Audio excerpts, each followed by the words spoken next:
The Colossus जो कि एक पोम है जो कि सिल्विया प्लाथ ने लिखी है। आइए इसको डिस्कस करते हैं। इसमें 1 2 3 4 5 6 स्टैंजा है टोटल और हर लाइन में 5 लाइन्स हैं। तो मान लीजिए एक बहुत बड़ी मूर्ति है, इतनी बड़ी कि तुम सोच भी नहीं सकते। वो टूट फूट गई है, उसके टुकड़े अलग अलग हो गए हैं। I shall never get you put together entirely, pierced, glued and properly jointed. इसका मतलब है कि मैं तुम्हें कभी भी पूरी तरह से जोड़ नहीं पाऊंगी, भले ही मैं तुम्हारे टुकड़ों को इकट्ठा करूं, उन्हें गोंद से चिपकाऊं और फिर से जोड़ने की कोशिश करूं। मतलब वो मूर्ति इतनी बुरी तरह से टूटी हुई है कि उसे पहले जैसा बनाना अब मुश्किल है और उसको पहले जैसा बनाना अब मुमकिन नहीं है। Mule bray, pig grunt and bawdy cackles proceed from your great lips. इसका मतलब है कि उस बड़ी मूर्ति के होठों से अजीब अजीब आवाज़ें निकलती हैं। उस बड़ी मूर्ति के होठों से अजीब अजीब आवाज़ें निकलती है, जैसे गधे की रेंगने की, सूअर के घुरघुराने की और शायद कुछ भद्दी हंसी की आवाज़ें। सोचो, एक इतनी बड़ी मूर्ति और उसके ऐसे अजीब आवाज़ें आ रही हो। It's worse than a barren yard.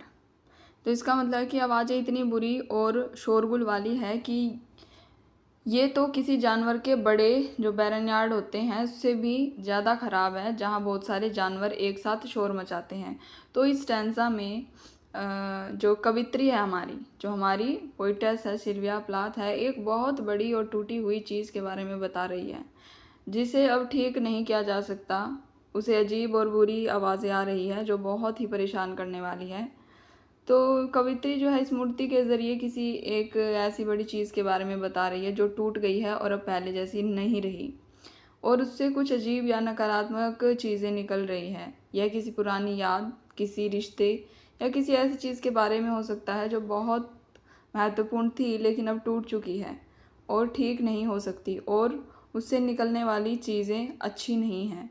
तो यह थोड़ा उदास करने वाली जो है पोएम है, लेकिन यह हमें सिखाती है कि कभी कभी कुछ चीज़ें इतनी बुरी तरह से टूट जाती है कि उन्हें वापस पहले जैसा बनाना बहुत मुश्किल होता है और उससे दुखद या अजीब चीज़ें ही निकलती हैं। Second stanza, perhaps you consider yourself an oracle, mouthpiece of the dead or of some god or other. तो इसका मतलब है शायद तुम अपने आप को एक भविष्य बताने वाला मानते हो, जैसे कोई ऐसा व्यक्ति जिसके मुंह से मरे हुए लोगों की या किसी भगवान की बातें निकलती हो।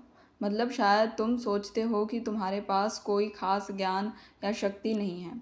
इसको दोबारा समझते हैं। इसका मतलब है कि शायद तुम अपने आप को एक भविष्य बताने वाला मानते हो, जैसे कोई ऐसा व्यक्ति जिसके मुंह से मरे हुए लोगों की या किसी भगवान की बातें निकलती हो। मतलब शायद तुम सोचते हो कि तुम्हारे पास कोई खास ज्ञान या शक्ति है।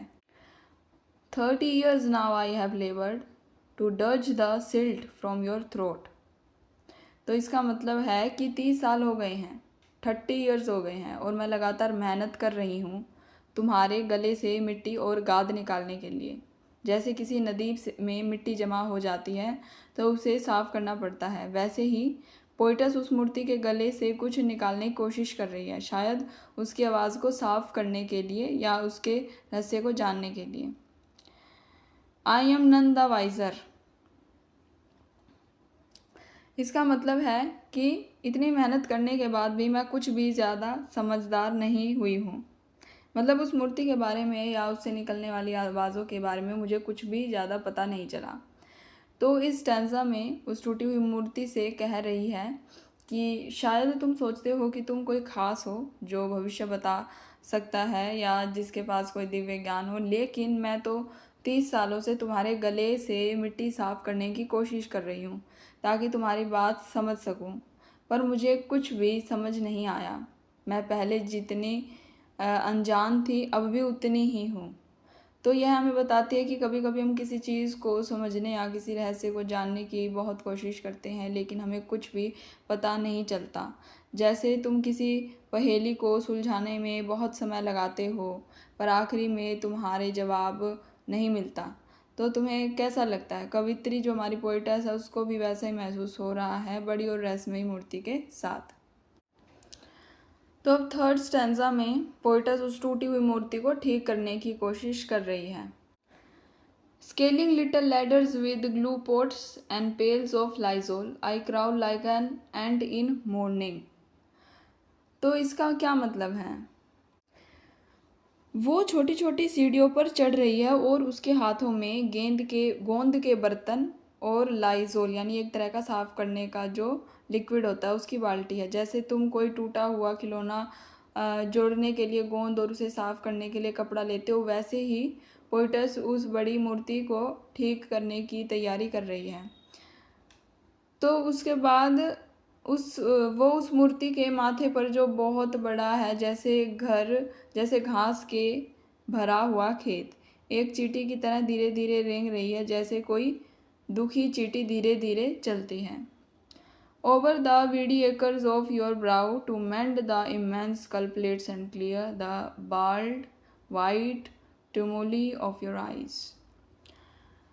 तो वो उस मूर्ति के माथे पर जो बहुत बड़ा है, जैसे घास से भरा हुआ खेत, एक चींटी की तरह धीरे धीरे रेंग रही है, जैसे कोई दुखी चींटी धीरे धीरे चलती है। वो उस मूर्ति की टूटी हुई खोपड़ी की बड़ी बड़ी हड्डियों को जोड़ने और उसकी आँखों के ऊपर जो खाली और सफ़ेद टीले जैसे दिखते हैं उन्हें साफ करने की कोशिश कर रही है। सोचो जैसे किसी बड़ी गुड़िया की आँखें हों और वो थोड़ी उठी हुई और सफ़ेद हो और कवित्री उन्हें ठीक कर रही हो। तो इस स्टैंजा में, इस पार्ट में पोइटस उस विशाल और टूटी हुई मूर्ति को ठीक करने की बहुत कोशिश कर रही है। वो छोटी छोटी सीढ़ियों पर चढ़कर उसके माथे पर धीरे धीरे चल रही है, जैसे कोई दुखी चींटी किसी बड़े खेत में चलती है। उसके हाथों में गोंद और साफ़ करने का सामान है और वो उसकी टूटी हुई खोपड़ी को जोड़ने और उसकी आँखों को साफ़ करने का काम कर रही है। तो यहाँ में दिखाता है कि जब कोई चीज़ टूट जाती है जिसे हम बहुत मानते हैं, तो हम उसे ठीक करने की हर संभव कोशिश करते हैं, भले ही वह काम करना भी मुश्किल क्यों ना हो। कवित्री उस बड़ी मूर्ति को फिर से ठीक करने की उम्मीद नहीं छोड़ रही और इसलिए वो इतनी मेहनत कर रही है। A blue sky out of the Orestia arches above us, O Father, all by yourself. You are pithy and historical as the Roman Forum. I open my lunch on a hill of black cypress. Your fluted bones and acanthine hair are littered. तो कवित्री उस टूटी हुई बड़ी मूर्ति को देखकर कुछ और भी सोच रही होती है। ऊपर एक नीला आसमान है, जैसे किसी पुरानी कहानी ओरेस्ट्रिया से निकला हुआ, और वह हमारे ऊपर एक मेहराब की तरह फैला हुआ है। जैसे तुम किसी पुरानी किताब में सुंदर आसमान की तस्वीरें देखते हो, वैसे ही आसमान उसके ऊपर है। उस मूर्ति को पिता कहकर बुला रही है और कह रही है कि तुम अकेले ही बहुत महत्वपूर्ण और ऐतिहासिक हो। जैसे रोम का पुराना बाजार रोमन फोरम होता था, जहाँ बहुत पुरानी और महत्वपूर्ण चीज़ें होती थीं।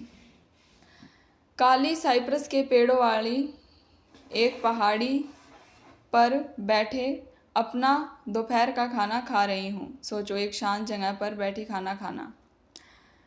तुम्हारी बांसुरी जैसी आवाज़ की हड्डियाँ और एक्थेंथस के पत्तों जैसे बाल, यानी शायद मूर्ति के टूटे हुए हिस्से बिखरे पड़े हैं, जैसे किसी पुरानी चीज़ के टुकड़े इधर उधर पड़े होते हैं।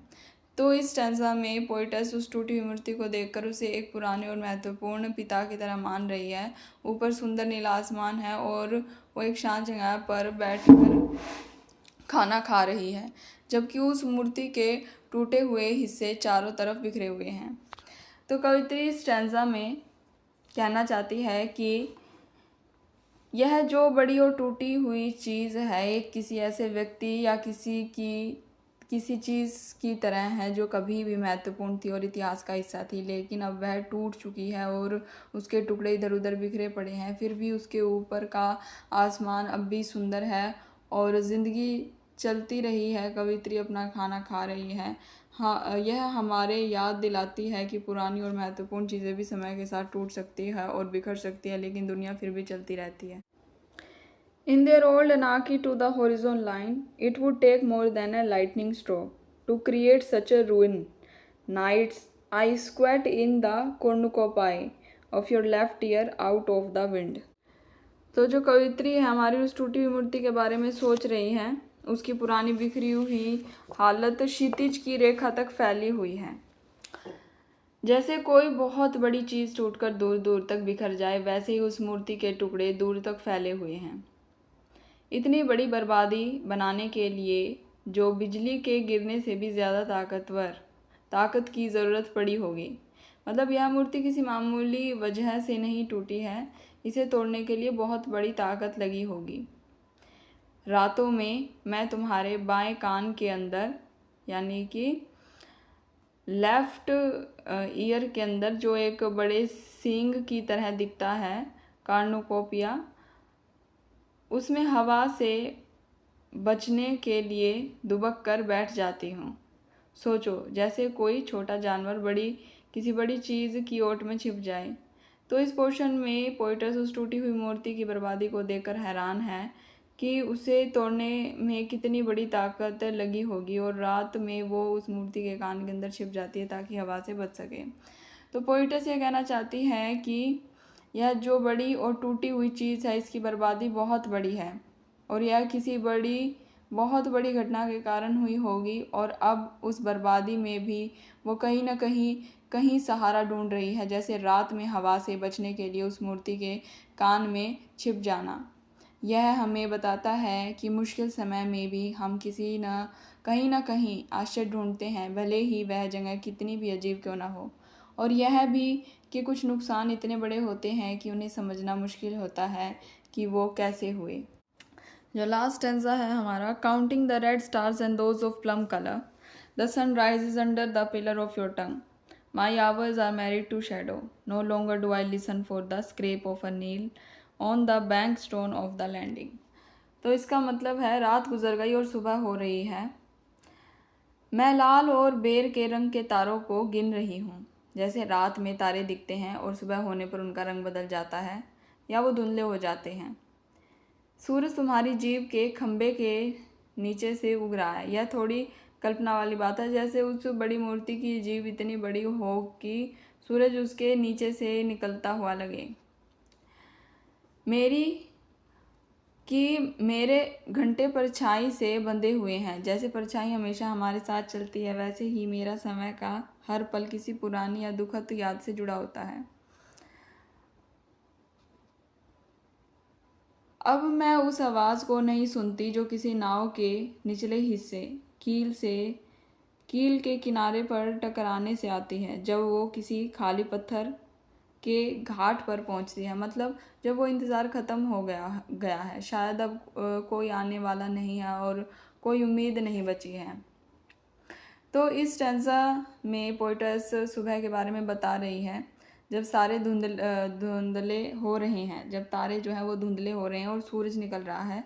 वो अपनी उदासी के बारे में भी बता रही है कि उसका हर पल किसी दुखद याद से जुड़ा हुआ है, और अब वो किसी आवाज़ या किसी के आने का इंतज़ार भी नहीं कर रही जो पहले शायद करती थी। तो ये हमें बताता है कि समय बीतता रहता है, रात के बाद दिन आता है, लेकिन हमारी उदासी या पुरानी यादें हमारे साथ रह सकती है, और कभी कभी हम किसी चीज़ का इंतज़ार करना छोड़ देते हैं जब हमें लगता है कि अब कोई उम्मीद नहीं है। यह थोड़ा उदास एक पोएम है, लेकिन यह हमें ज़िंदगी के बदलते चक्र और हमारी भावनाओं के बारे में बताती है।